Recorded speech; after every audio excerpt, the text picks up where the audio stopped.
On the 8th day of Christmas, RobTop gave to me 8 minutes to make the hardest level that I could. Info and rules for this challenge will be in part 1 of the series, linked in the iCard up there and in the top line of the description. But without further ado, let's get going. Today, I'm going to be making an asymmetrical duel. I'm going to move this portal back on grid, and then add these 2 blocks to catch both of the duel icons. Then put in these slopes, and for some reason have the order of the hotkeys not be registered properly. And oh, I'm on layer 1, oops. I guess on layer 0 I'll add all the trigger shenanigans, which is going to be a saw blade down there and a saw blade up there. This is going to be both in mini wave, and I should probably put some blocks there and there to prevent people from leaving, and then on this layer I can set one of these to be group 1, and one of these to be group 2. And since this one is group 2, I'm going to put the toggle 2 on the upper one, and then the toggle 1 will be on the lower one. Just like that. If I go up, then the bottom one gets deleted, and if I go down, then the top one gets deleted. And now to fully finish the setup, I just drag a wall of blocks across like that. That should be good for now. I'm going to be starting on the bottom one before moving up to the top, where I can just simply start with a few pyramid jumps, because why not? I'm in half speed. I'm not in half speed. This should be half speed. Ooh, I almost made a big mistake there. Okay, now I think I'll go into mini and then add in one of these things from Slaughterhouse, but then put a blue orb in there, and then just put a bunch of orb nonsense leading on for the rest of the level. So I can probably go up like that, so I can put a yellow orb, and then a green one, which will throw you up like that. I can put a few spikes like that. I think that probably works. But these I should move over. And then green one, it should probably go above that spike, where I can put a dash orb and then another dash orb with 2 of these +7s on there. I'm not sure if that works. I'm going to separate those out a bit, and then I can transition into ball, I guess, where I can finally make use of that no more than 3 clicks in a frame rule. This is oh my goodness, there's a motorcycle outside. That's unfortunate. If I just set up something like this and then put some dash orbs in like that, now we have a couple of double clicks. And like not your average blue orb, yellow orb to make a green orb double click, like same frame double clicks.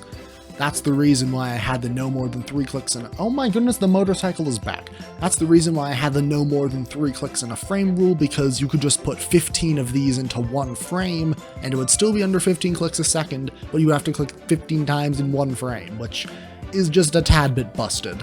I can add one more of these leading into a pink orb, and some kind of way to make sure that you're on this gravity, I guess. I think that just works, where you have to go off of that, then hit the pink orb. You can't just go off of it, and you can't just hit the pink orb. Now I can move up to this top one, which I don't think I'm going to use as many game mode changes, because thanks to RobTop, if you hit a portal up here, it moves the entirety of the camera border. Oh my goodness, the motorcycle is back, but as you can see, it just snapped the borders up like that, which was really inconvenient when making anything codependent style. So I might just stick with wave for this part, where I can set up one of these at the start and then probably transition into small wave, because it goes with these 1 block slopes instead of the 2 block slopes, so I can make more diverse gameplay in the same area. Now where do I think would be a good thumbnail spot? I think this would work. If I just put a bunch of these over here and then put some gravity portals inside of it. And then this, conveniently, unless I misclick something, that does all work out.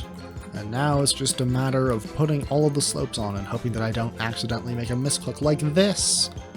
And then put a block down there to prevent skips, and I think that's most of what I can do for now at this top bit, and preventing skips and so on and so forth. No, not 0, only 0.5, or 0.25, oh goodness. Even when I have so much time, I'm still missaying a bunch of words. I can probably extend this out a bit more, because I'm doing very well on time. I got 3 minutes left. Since we're going to be down on this, I can turn it back into cube and then do a couple of double spikes, because it's a lazy way to make hard levels.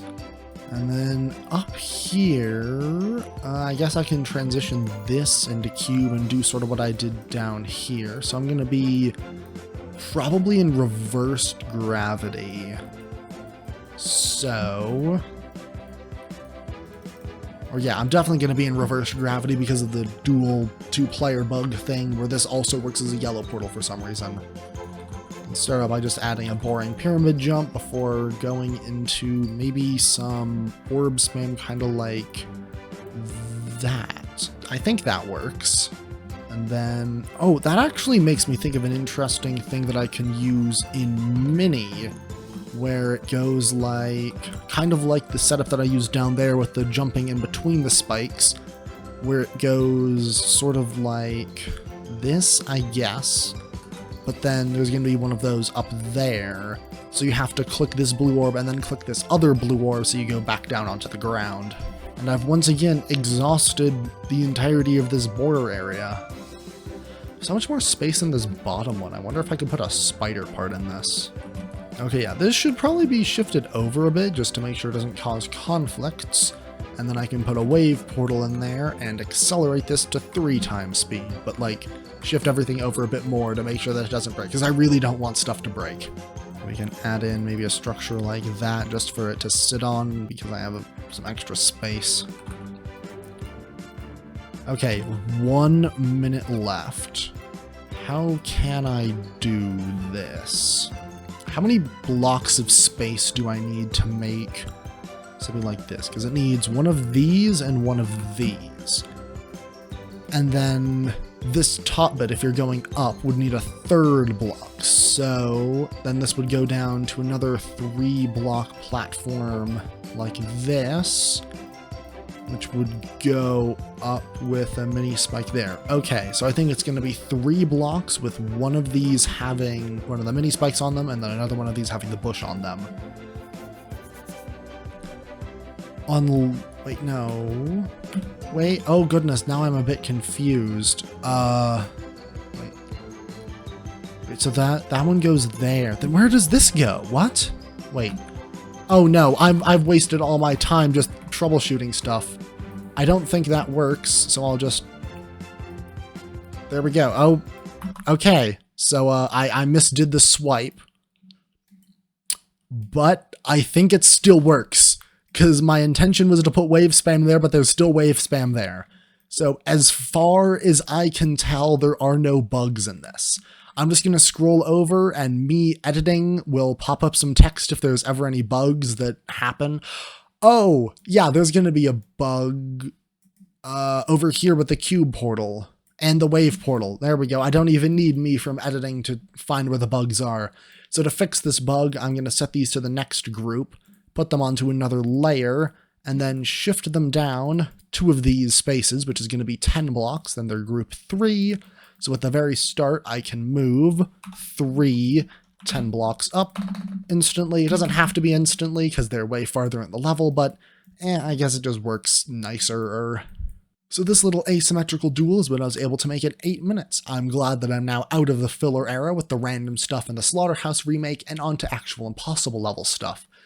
Speaking of that, one of these days coming up may or may not be a minus wave, which I know a lot of the people in my stream chat have been very excited about, so stay tuned for that. Anyways, let's move on to the final showcase.